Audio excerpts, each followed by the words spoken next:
Hello दोस्तों, स्वागत है एक और फिर से नई वीडियो में। आज हम सीखेंगे वर्गमूल पर इबारती प्रश्न किस तरीके से बनते हैं। देखिए, मैं ऐसा करता हूँ, मैं आपको पहला प्रश्न उतार लेता हूँ, फिर मैं आपको बताता हूँ। तो देखिए, मैंने पहला प्रश्न उतार लिया है। 324 वस्तुओं को उतनी पंक्तियों में व्यवस्थित किया जाता है जितनी एक पंक्ति में वस्तुएं हैं। पंक्तियों की कुल संख्या ज्ञात कीजिए। देखिए, इसमें करना क्या है, मैं आपको बताता हूँ। ये बोल रहा है हमें, यानी कोई ये वस्तुएं हैं, कुल वस्तुएं हैं 324, हमें उतनी पंक्तियों में व्यवस्थित करना है इनको जितनी एक पंक्ति में वस्तुएं हैं। मान लीजिए, मैं आपको बता रहा हूँ, जैसे कि मान लो हमने एक पंक्ति में दो हैं, यानी कि ये बोल रहा है उतनी पंक्तियों में व्यवस्थित करना है जितनी एक पंक्ति में वस्तुएं। मान लीजिए, जैसे कि मैंने एक पंक्ति एक पंक्ति में मैंने चार मान लिए। मैं इसको करके नहीं बता रहा, मैं आपको एक अलग से बता रहा हूँ। जैसे मैंने एक पंक्ति में दो मान लिए, यानी दो वस्तुएं हैं। भाई, एक पंक्ति में मैंने दो वस्तुएं मान ली, जैसे कि एक पंक्ति में मैंने दो वस्तुएं मान ली, एक और एक, दो वस्तुएं मान ली। और इसमें तो हम क्या करेंगे, फिर एक और पंक्ति बनाएंगे, एक और दो, इस तरीके से। मतलब जितनी पंक्ति में वस्तुएं होंगी उतनी ही हमें पंक्ति बनानी है। आपकी समझ में आ रहा है? जैसे कि इसका कहने का मतलब यही है तात्पर्य। जैसे कि अगर चार वस्तुएं होती हैं, जैसे एक दो तीन चार, तो अब हमें चार पंक्तियां बनानी है, चार चार की, एक दो तीन चार, एक दो तीन चार। सॉरी, आपको दिखाई नहीं दिया, देखो, एक दो तीन चार, एक दो तीन चार, यानी एक पंक्ति में जितनी वस्तुएं होंगी उतनी ही हमें पंक्तियां बनानी हैं। जैसे एक पंक्ति में चार वस्तुएं थी, तो अब चार चार हमें चार पंक्तियां बनानी है। वही इसका कहने का मतलब है, कि हमें इस 324 वस्तुओं को उतनी ही पंक्तियों में व्यवस्थित करना है जितनी एक पंक्ति में वस्तुएं हैं। तो अब हमें इससे क्या पता लगा सकते हैं, देखो, एक पंक्ति में मान लीजिए चार थे, तो हमने चार चार पंक्तियां बनाएंगे तो कितना हो जाएगा, 16। ऐसे हमने एक पंक्ति में दो थे और दो पंक्तियां बनाएंगे तो कितना हो जाएगा, 4। तो ये इसका वर्गमूल भी तो है। ये 16 जो है, भाई देखिए, ये 16 जो है, जिसका वर्गमूल तो है 4 का। वो सॉरी, 16 का जब वर्गमूल करेंगे तो 4 आएगा कि नहीं आएगा, यानी 4 का वर्ग है 16। तो ऐसे ही हमको 324 का हमें वर्गमूल लेना है। 324 का हमको वर्गमूल लेना है, तो इसको हम फैक्टर से कर लेंगे, मतलब गुणनखंड से ले लेंगे इसका वर्गमूल। देखिए, लेते हैं, 2 से देंगे, 2 एकन 2, 2 से 12, 2 दूनी 4, 2 से फिर देंगे, 2 8 16, 2 एकन 2। अब किससे जाएगा, 3 से जाएगा, 3 दूनी 6 और 3 हम 27। ठीक, अब किससे जाएगा, अब देखिए, सॉरी ये गलत हो गया यहाँ पर। भाई 3 दूनी 6, 2 बचेगा, 3 7 21 आएगा ना, 7 आएगा यहाँ पर, सॉरी। देखिए, अब 3 से जाएगा, 3 नाम 27। अब किससे जाएगा, 3 से जाएगा, 3 और फिर 3 से 1। अब देखिए, फैक्टर बनाएंगे हम दो दो के, एक तो इसका फैक्टर बना, एक इसका फैक्टर बना, एक इसका फैक्टर बना। इसमें से 2 निकलेगा, इसमें से 3 निकलेगा, इसमें से 3 निकलेगा, इनका आपस में गुणा कर लीजिए। 3 3 का 9, 9 दूनी 18, यानी कि ये 324 का जब हम वर्गमूल लेंगे तो क्या आएगा, हमारा 18 आएगा। यानी कि हम, इसने क्या पूछा, पंक्तियों की कुल संख्या क्या होगी, 18 पंक्तियां होंगी और प्रत्येक पंक्ति में 18 वस्तुएं होंगी, 18 वस्तुएं होंगी। अब देखिए, मैं आपको दूसरा सवाल करके बताता हूँ, और मैं उस सवाल को लिख लेता हूँ पहले। देखिए, मैंने दूसरा सवाल उतार लिया है। अब देखिए, 484 नींबुओं को ठोस वर्ग के रूप में रखा गया है, किसी एक ओर से कितने नींबू दिखाई पड़ेंगे। इसका कहने का क्या तात्पर्य है, यानी जो 484 नींबुआ हैं वो किस तरीके से रखे गए हैं, एक ठोस वर्गाकार के रूप में रखे गए हैं। जैसे कि मैं आपको बताऊं, ऐसे रखे गए हैं। मैं आपको एक पहले बना के दिखा रहा हूँ, फिर आपको बताता हूँ। देखिए, इस तरीके से ठोस वर्गाकार, फिक्स वर्गाकार है, इसने ये बात तो बोली है पहले ही। इस तरीके से एक वर्गाकार, एक पहले का, वो मैं आपके लिए बना ले रहा हूँ बॉक्स। अब जो मतलब जो नींबू इस तरीके से ठोस वर्गाकार, ये गोल गोल जो भी हैं ये नींबू हैं, ऐसे मान लीजिए ना आप। इस तरीके से जो चारों तरफ ऐसे ठोस वर्गाकार ठोस बनाया गया है, मतलब चारों तरफ इस तरीके से भर के बनाया गया है ये नींबुओं से, इस तरीके से इसकी सजावट की गई है।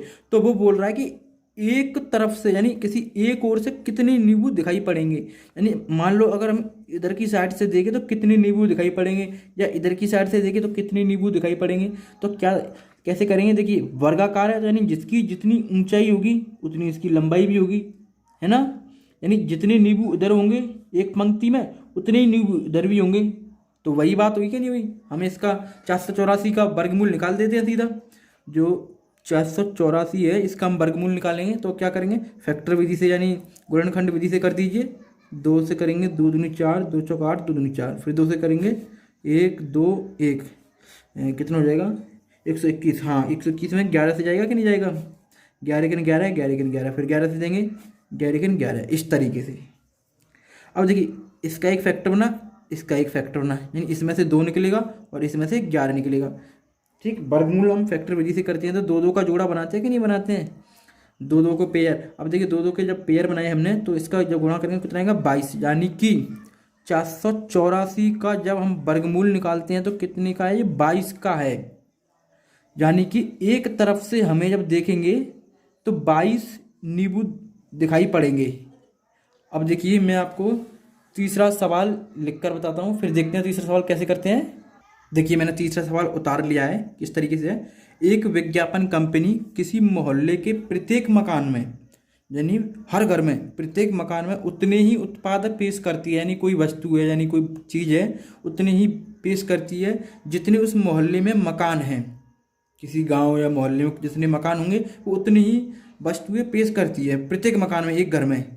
फिर भी उसके पास 5 उत्पादक बच जाते हैं। यदि मोहल्ले में कुल 25 मकान हो तो उसके पास कुल कितने उत्पादक थे, ये सवाल है। तो इसको हम कैसे करेंगे, देखिए जब आप सवाल समझ में ना आए तो आप इस सवाल को एक बार नहीं 2-3 बार पढ़ा करें, तब आपके और ज़्यादा समझ में आएगा। देखिए इसको कैसे करेंगे, ये कह रहा है कि एक विज्ञापन कंपनी किसी मोहल्ले के प्रत्येक मकान में उतने ही उत्पादक पेश करती है, यानी हर घर में उतने ही उत्पादक पेश करती है जितने उस मोहल्ले में मकान हैं। यानी जितने मकान है ना उतने एक घर में वो प्रोडक्ट दे देती थी। फिर भी उसके पास 5 उत्पादक बच जाते थे। यदि मोहल्ले में 25 मकान हो तो मान लीजिए इसने बोला कि यदि मोहल्ले में 25 मकान हो, देखिए यदि मोहल्ले में 25 मकान होंगे तो वो एक घर में 25 उत्पादक देती थी, तो 25 घरों में कितने देती थी, तो यानी कि 25 का वर्ग कर देंगे हम सीधा।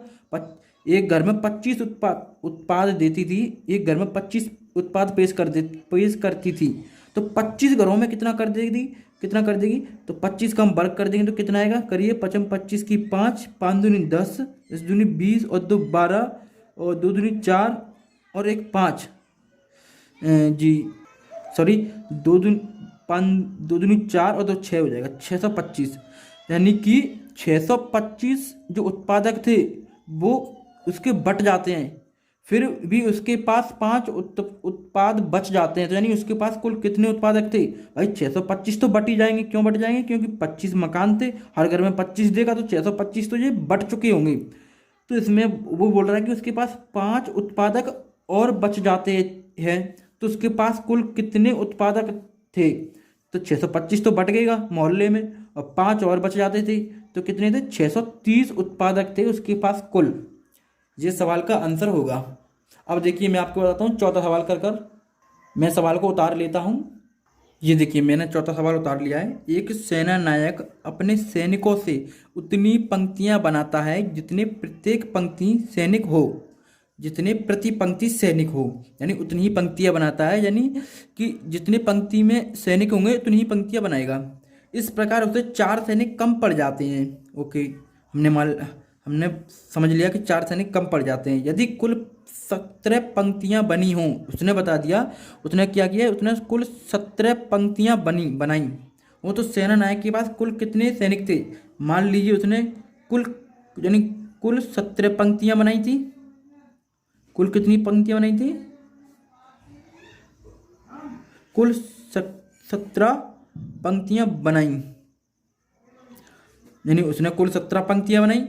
तो प्रत्येक पंक्ति में, तो मैं प्रत्येक मैं लिख कर बता रहा हूँ, प्रत्येक पंक्ति में 17 सैनिक होंगे भाई, 17 सैनिक होंगे। मुझे कैसे पता चला कि 17 होंगे, क्योंकि उसने बताया प्रति पंक्ति सैनिक हों। इसी वजह से मुझे पता चला कि प्रत्येक पंक्ति में 17 सैनिक होंगे, यानी उसने 17 पंक्तियां बनाई और प्रत्येक पंक्ति में 17 सैनिक होंगे, तो कुल टोटल कितना हो जाएंगे जब इसका गुणा करेंगे, यानी इसका वर्ग ही होगा 17 का 289, यानी कुल टोटल सैनिक उसके पास 289 थे। 289 हो जाते हैं, पर उसने कहा इसे बनाने में, इसे पूरा बनाने में तो 4 सैनिक कम पड़ जाते थे, यानी जब वो 17 पंक्तियां बनाता तो वो 4 सैनिक कम पड़ जाते। तो इसका मतलब 289 में से हम 4 घटा देंगे तो कितना बचेगा, जब 289 में से 4 घटाएंगे तो कितना आएगा, 285, यानी कि उसके पास 285 सैनिक थे जब वो 17 पंक्तियां बनाता 17 सैनिकों की, तो 289 सैनिकों से बनती, पर उसके पास 4 सैनिक तभी तो कम पड़ेंगे भाई। 17 की पंक्तियां बनाएगा फिर तो 289 हो जाएंगे टोटल तभी, पर उसके पास 285 सैनिक थे सिर्फ, तभी उसके पास 4 सैनिक कम पड़ते थे। यही इसका आंसर होगा 285। Thank you for watching.